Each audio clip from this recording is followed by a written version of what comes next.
नमस्कार मित्रांनो, माझा तर्कामध्ये आपलं स्वागत आहे.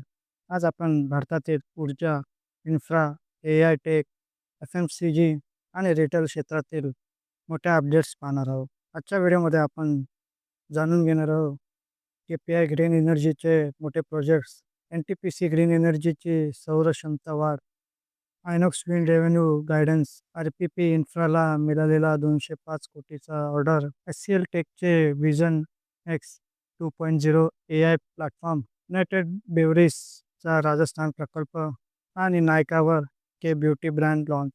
तर चला सुरुवात करूया. तर पहिल्या टॉपिककडे वळूया. KPI green energy. तर के-पी-आय ग्रीन एनर्जी लिमिटेडने प्रमोटर ग्रुप कंपनी क्रियोश एनर्जी प्रायव्हेट लिमिटेडला 1.01 कोटी कन्व्हर्टिबल वॉरंट्स दिले आहेत. त्याचबरोबर प्रमोटर स्टेक 49.49% वरून 51.95% इतका झाला आहे.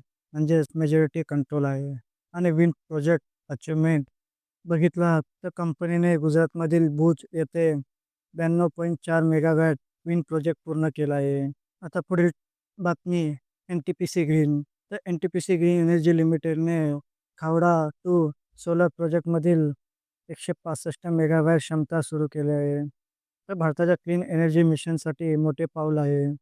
तसेच टोटल कमर्शियल कॅपॅसिटी 8,827.68 मेगावॅट आणि इन्स्टॉल कॅपॅसिटी 8,992.68 मेगावॅट. पुढील बातमी आयनॉक्स विंड लिमिटेड.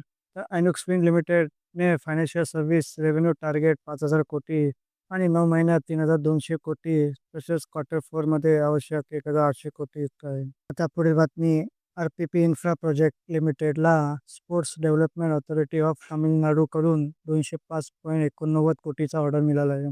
आणि हा 18 महिन्यात पूर्ण करून आज शेअरमध्ये 7.57% वाढ दिसत आहे. पुढील बातमी एच-सी-एल टेकने एनव्हिडियासोबत व्हिजन एक्स 2.0 लॉन्च केलं आहे. त्यामध्ये computer vision and generative AI, H AI performance, multiple model alert, video, audio, IoT data, तसेच झिरो ट्रस्ट सिक्युरिटी या स्मार्ट फॅक्टरीज व स्मार्ट सिटीजसाठी उपयुक्त आहे. आता पुढील बातमी युनायटेड बेवरेज लिमिटेड. तर युनायटेड बेवरेज लिमिटेडने सॉफ्टवेल मार्ट सोबत साऊथ राजस्थानमध्ये प्लांट उभारणार आहे. त्याची क्षमता 1.1 लाख टन वर्ष, 400 नोकऱ्या, तसेच 50,000 शेतकरी जोडले जाणार आहे. आता पुढील बातमी आहे नायका. त्या नायकाने ए-पी-आर ग्रुपसोबत मेडिक्यूब भारतात लॉन्च केलं आहे. त्याचबरोबर आजची शेवटची बातमी म्हणजे US जी-डी-पी डाटा. तर आज US जी-डी-पी डाटा पाहिला तर फोरकास्ट केला तर 2.8% इतका येईल आणि ॲक्च्युअल आला 1.4%. म्हणजेच खूपच खराब जी-डी-पी डाटा आलेला आहे. बघायला गेलं तर US मागील काही महिन्यामध्ये जी-डी-पी डाटा सतत ग्रीन दिसत होता, म्हणजे चांगला होता. आणि आजचा जी-डी-पी डाटा पाहिला तर 1.4 म्हणजे फोरकास्टच्या अनुसार खूपच कमी आला आहे. हा US जी-डी-पी डेटासाठी साठी चांगले संकेत नाही. तर मित्रांनो, जर व्हिडिओ आवडला असेल तर लाईक करा, शेअर करा आणि सबस्क्राईब करायला विसरू नका. धन्यवाद.